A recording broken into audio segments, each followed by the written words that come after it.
meine Tochter. Die Hochzeit findet in meinem Hause statt und bezahlt wird von meinem Geld. Unter den Umständen muss ich auf ihr Geld und auf ihr Haus leider verzichten. Ich habe Gero ja förmlich aufgefordert, sich wieder mit diesem Jens zu treffen. Wieso das denn? Vielleicht habe ich gehofft, dass er mich treuherzig anguckt und sagt, Sophie, für mich gibt es nur dich. Er wird doch merken, wenn Sie den Verkauf verzögern. Ich werde es ihm nicht direkt auf die Nase binden. Es reicht ja vielleicht, wenn wir ein paar Wochen Zeit gewinnen. Ich stelle Ihnen gerne den Ostflügel dieses Schlosses für Ihre Hochzeit zur Verfügung.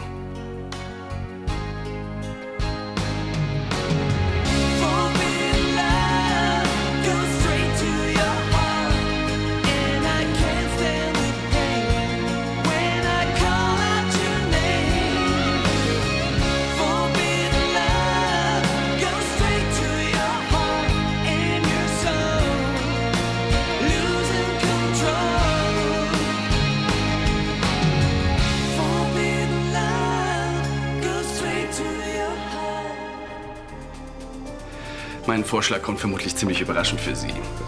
Aber wenn ich Ihnen damit behilflich sein kann, stelle ich Ihnen natürlich gerne meinen Teil des Schlosses für Ihre Hochzeit zur Verfügung. Ja, vielen Dank, aber ich... Ja, selbstverständlich. Julia ist meine Nichte und ich mag sie wirklich gerne. Und wenn ich ihr irgendwie behilflich sein kann, dann... Also, das ist unheimlich nett von Ihnen. Ich muss das natürlich mit Julia absprechen. Ja, selbstverständlich. Ich möchte Ihnen nur das Gefühl geben, hier willkommen zu sein. Wenn schon nicht bei Christoph, dann doch wenigstens bei Tanja und mir. Ja, wie gesagt, das ist unheimlich nett von Ihnen. Also, danke. Aber ich kann das natürlich nicht alleine entscheiden. Selbstverständlich. Lassen Sie sich meinen Vorschlag in Ruhe durch den Kopf gehen. Das werden wir auf jeden Fall machen, klar. Ja, und grüßen Sie Julia recht herzlich von mir. Ja, mache ich. Tschüss.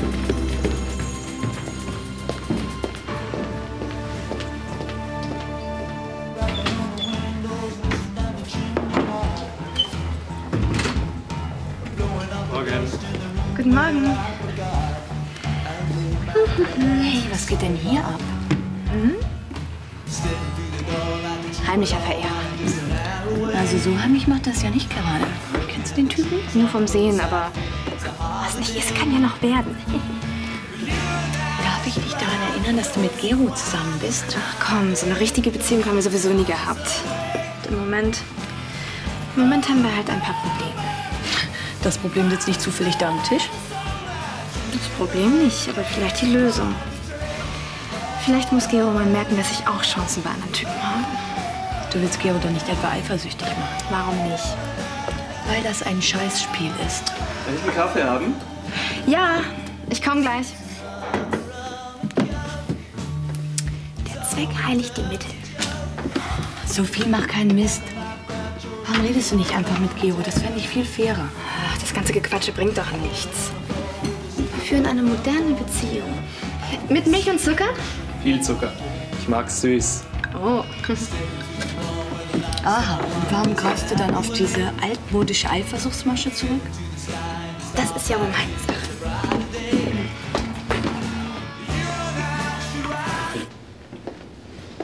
Jetzt bin ich aber mal gespannt, was es so Wichtiges gibt, dass wir das nicht draußen besprechen konnten. Ich habe vorhin zufällig mitbekommen, was Sie mit meinem Bruder besprochen haben. Sie haben uns doch nicht etwa belauscht. Ich muss Sie davon in Kenntnis setzen, dass ich eine Hochzeit in den Räumen meines Bruders nicht billigen werde. Aber ich habe doch noch gar nichts so gesagt. Ich muss das erst mit Julia besprechen. Besprechen Sie, was Sie wollen. Eine Hochzeit bei Ben kommt nicht in Frage. Ach, und warum nicht? Weil ich es nicht will. So, weil Sie nicht wollen. Vielleicht wollen wir aber. Was ist denn, wenn wir Bens Angebot annehmen? Wollen Sie Julia dann enterben? Werden Sie nicht geschmacklos. Wie gesagt, ich werde das alles mit Julia besprechen. Gut, dann richten Sie ihr aus, dass sie unter diesen Umständen einer Hochzeit fernbleiben werde. Mach ich.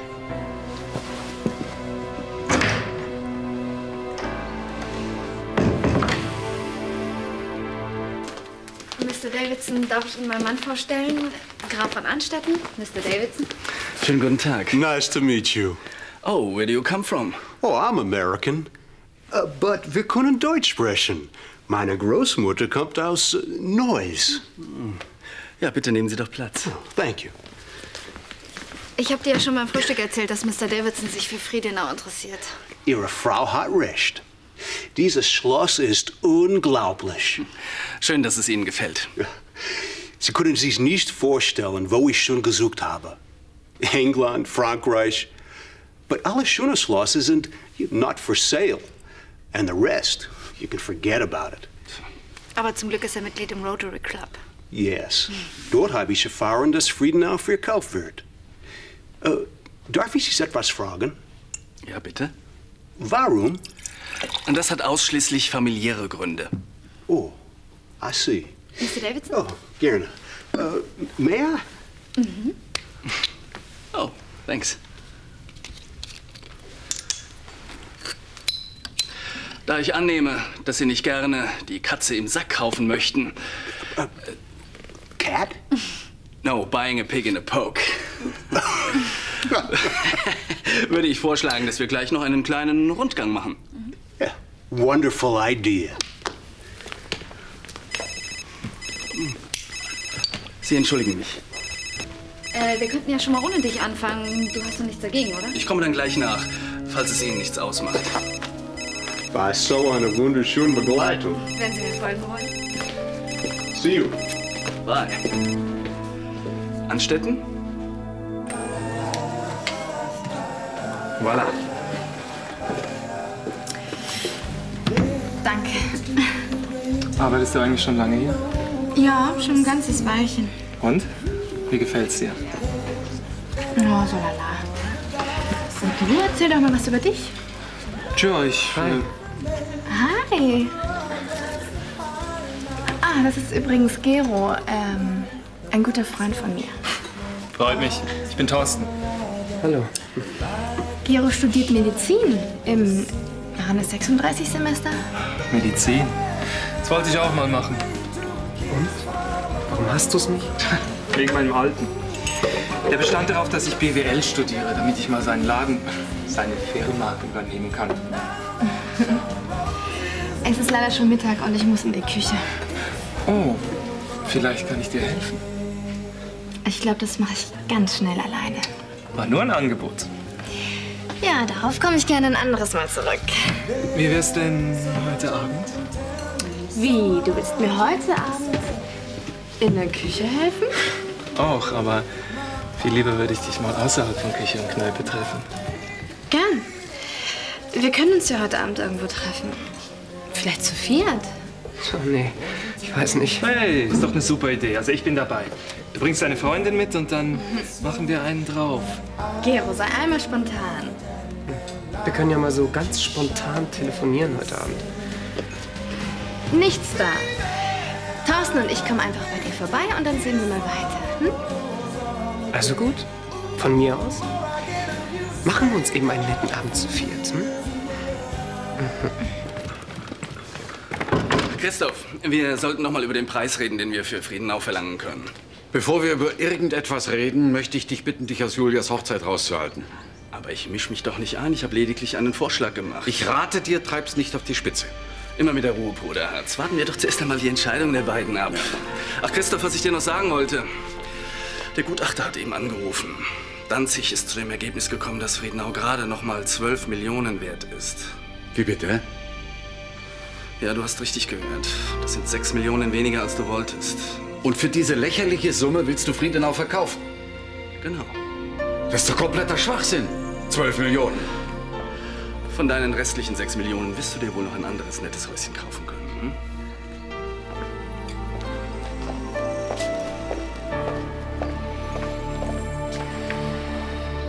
Wie konntest du nur? Ich konnte mir unmöglich die Vorschriften von deinem Vater gefallen lassen. Ach komm. Schau mal, wenn wir den Vorschlag von deinem Onkel annehmen, dann schlagen wir 2 Fliegen mit einer Klappe.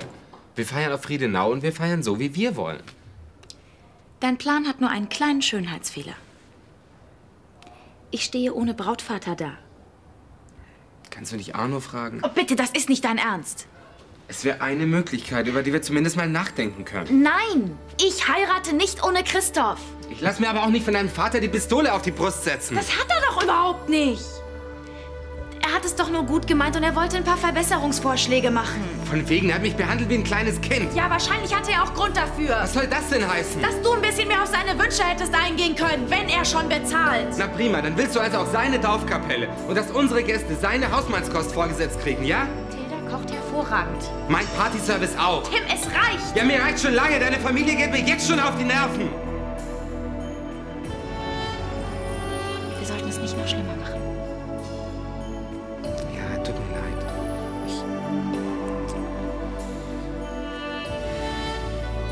Dein Vater nervt zwar, aber natürlich soll er bei der Hochzeit dabei sein. Ist doch klar. Hm?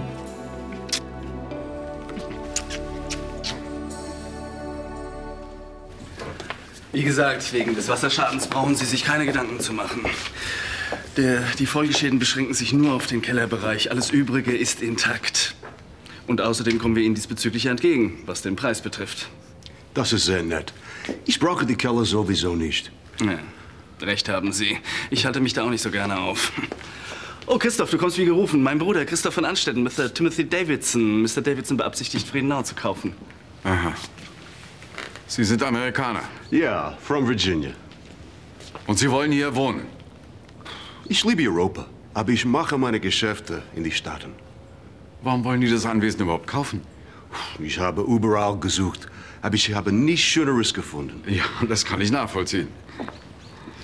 Ja, nächste Woche, ich denke, meine Anwälte haben den Vertrag gemacht. Und dann muss ich nur noch die Transport organisieren. Sie meinen Ihren Rückflug? Ah ja, das auch. Aber ich muss organisieren, wie dieses Schloss in die USA kommt. Ja, das wird noch jede Menge Arbeit. Aber Gott sei Dank, die Keller bleiben natürlich hier. Wie, der Keller bleibt hier?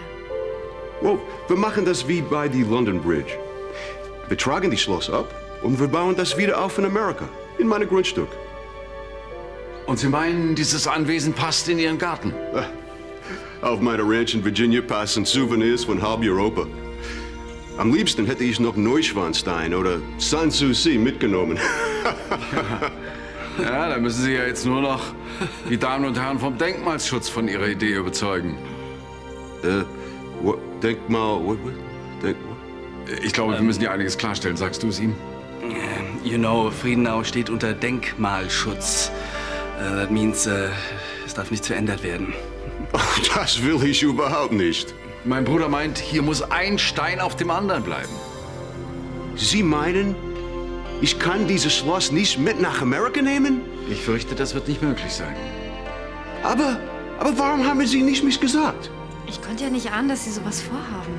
Aber ich habe dies doch gesagt, ich will das Haus mitnehmen. Ja, aber ich dachte, das wäre nur ein netter Gag. Wenn es um Schlösser geht, ich mache überhaupt kein Gags. Sorry. Dann wird nichts aus unser Deal. Das sehe ich auch so.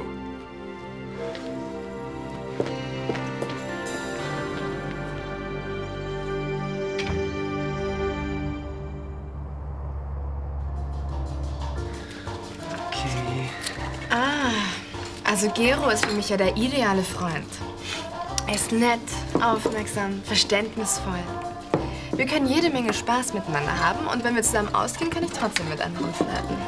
Wenn ich mit ihm ausgehe, will ich gar nicht mit anderen flirten. Ach so. Ihr beide seid ein Paar. Wir haben uns gerade erst kennengelernt. Bin ich ja beruhigt. Ja, so kann mir jedenfalls keiner von euch ins Gehege kommen.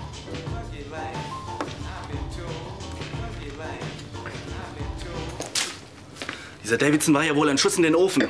Woher sollte ich denn wissen, dass er den Bau komplett mit nach Amerika nehmen will? Weil er es dir gesagt hat. Er stand vor dem Schloss und sagte, dass er es am liebsten sofort einpacken würde. So wie man das halt sagt, wenn man von was total begeistert ist. Du hättest nachhaken sollen, ein vernünftiges Verkaufsgespräch führen sollen. Das gehört dazu, wenn man Geschäfte machen will. Von wollen kann keine Rede sein. Jetzt hör mir mal gut zu. Mich beim Verkauf von Friedenau zu unterstützen, ist deine einzige Chance zu beweisen, dass du zu mir hältst. Ich an deiner Stelle würde sie nutzen.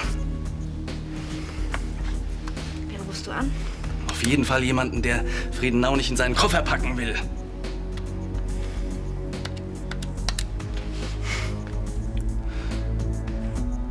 Benedikt von Anstetten, guten Abend. Graf von Anstetten? Das ist aber eine Überraschung. Wie geht es Ihnen? Gut, vielen Dank. Was kann ich für Sie tun? Es geht noch mal um den Verkauf von Friedenau. Sind Sie noch interessiert? An sich schon. Kommt ganz auf die Konditionen an. Was halten Sie von, sagen wir, von 12 Millionen? Hallo, sind Sie noch dran? Ja, selbstverständlich, nur eine solche Ausgabe will gut überlegt sein. Kann ich Sie später zurückrufen? Selbstverständlich. Gut, dann werde ich mich in Kürze bei Ihnen melden. Auf Wiederhören.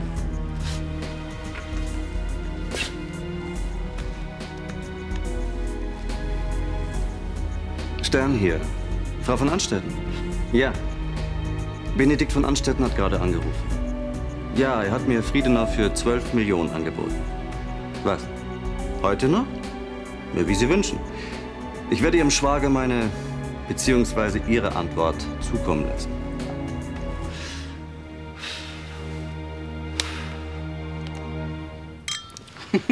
Also dieser Mr. Davidson wollte tatsächlich das ganze Schloss nach Amerika bringen lassen. Mit Ausnahme der Kellergewölbe. Die waren in dem Dach wohl zu feucht. Ich hätte sogar im Bens Gesicht gesehen, wie er ihm die Sache mit dem Denkmalschutz erklärt hat. Ja, so klein war er, mit Hut. Mensch, hoffentlich bringt uns dann ja mehr solche Kunden ins Haus. Ja, wenn es um Kunden geht, da hätte ich noch ein paar japanische Geschäftsfreunde. Die sind für jeden Spaß zu haben. Ja, bitte. Herr Brandner. Stell ich? Nein, überhaupt nicht. Bitte, nehmen Sie Platz. Danke. Möchten Sie ein Glas Champagner mit uns trinken? Nein, danke. Ich hatte zufälligerweise in der Nähe zu tun und da dachte ich, erkundige mich mal, wie weit Sie mit den Hochzeitsvorbereitungen gekommen sind. Erinnern Sie mich bloß nicht daran. Wieso? Ich habe da wohl doch ein bisschen eine andere Vorstellung von den Feierlichkeiten als unser zukünftiger Herr Schwiegersohn. Also, Christoph und Tim können sich überhaupt nicht darüber einigen, zum Beispiel was das Essen, die Musik betrifft. Hoffentlich kommt der Junge bald zur Vernunft. Sonst feiern wir in 3 Wochen ausschließlich bei Pizza und Techno-Musik. Um Gottes Willen. Aber da wird sich doch sicher bald ein Kompromiss einstellen, oder? Im Moment sieht's gar nicht so aus, aber ich will mich nicht schon wieder ärgern. Aber Sie haben doch sicher was auf dem Herzen. Ja, wollte Sie nur kurz informieren. Thema Hochzeitsgeschenk. Da Sie ja nun die Reise übernommen haben, haben Nicole und ich uns zusammen überlegt, dass die Wohnung des jungen Paares vielleicht eine kleine Renovierung vertragen könnte. Ja, das ist mir nun wahnsinnig unangenehm, aber ich habe an was Ähnliches gedacht. Ich habe den beiden ein Apartment gekauft. Ein Apartment? Ja. Wie groß so? 3,5 Zimmer. Ja, das mit der Renovierung war auch nur so eine Idee, also.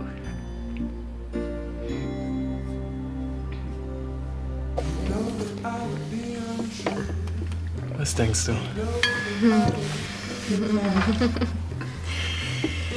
Ach, ich denke nur, dass ich noch ein bisschen was trinken möchte. Oder möchte jemand von euch den Rest? Ich nicht. Du? Ich hab genug, danke. Wie, du hast genug? Jetzt schon? Bin ziemlich fertig. Aber wie? Es wird doch gerade erst gemütlich. Ich finde aber auch, dass wir langsam gehen sollten. Es ist schon ziemlich spät. Ja, du hast recht. Wir könnten uns wirklich langsam auf den Weg machen. Worauf warten wir dann noch? Hm. Lasst euch nicht aufhalten. Dann mal los. Schon gut, lass mal. Wir finden den Weg alleine. Viel Spaß und gute Nacht. Gute Nacht.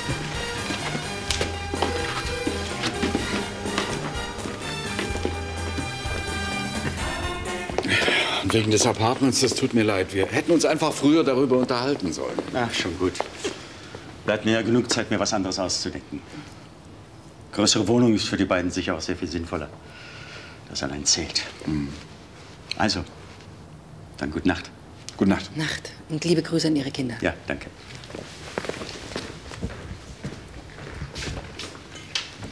Ja, ich weiß, was du jetzt sagen willst. Aber was hätte ich denn machen sollen? Ach, es Es war ein dummer Zufall. Christoph! Ja?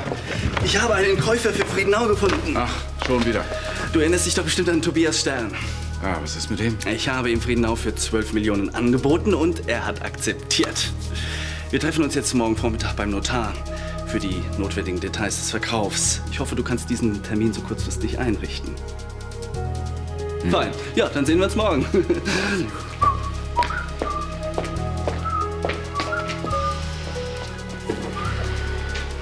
So ein Vorgespräch hat nichts zu sagen. Ich werde mich wohl damit abfinden müssen, dass Friedenau früher oder später verkauft wird. Nein, nicht unbedingt. Ben hat einen Käufer. Sag mal, warum hast eigentlich du keinen Käufer? Und? Was machen wir jetzt? Wir könnten eine Runde 17 und 4 spielen. Andererseits ist es schon sehr, sehr spät. Zu dir oder zu mir? Ich glaube, da hast du was falsch verstanden. Das glaube ich nicht. Doch, ich mag dich sehr gern, aber... Aber was? Du hast einen anderen. Nee. Und was ist mit diesem Gero? Wie kommst du denn jetzt auf den? Naja, es könnte ja sein, dass er mehr ist als nur ein guter Freund. Gero ist sehr, sehr nett, aber er ist schwul. Das hast du ja gesehen. Ja, da hast du recht. Bestimmt amüsiert er sich jetzt mit Jens, während wir hier rumsitzen und reden. Nicht, dass ich nicht gern mit dir rede, aber... Du hast vollkommen recht.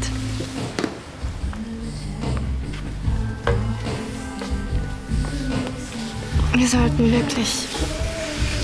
sollten wirklich oben weiterreden.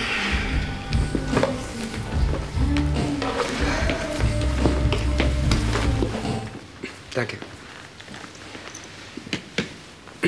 Ja, ich bin Ihnen ja noch eine Antwort schuldig. Also ich habe mit Julia über Ihren Vorschlag gesprochen und... Und? Also wir sind Ihnen sehr dankbar, wirklich, dass wir hier im Ostflügel feiern können. Aber wir müssen Ihr Angebot leider ablehnen. Wie Sie wollen. Mehr als anbieten kann ich es ja nicht. Dann sind Sie uns nicht böse? Aber nein, wieso sollte ich? Christoph wäre wohl ziemlich sauer gewesen. Ja, wann ist er das mal nicht? Aber Sie haben recht. Es wäre nicht richtig, Christoph so zu provozieren. Gut, dass Sie es so sehen. Und wo wollen Sie nun feiern? Ich weiß nicht, irgendwo. Noch nicht auf Friedenau.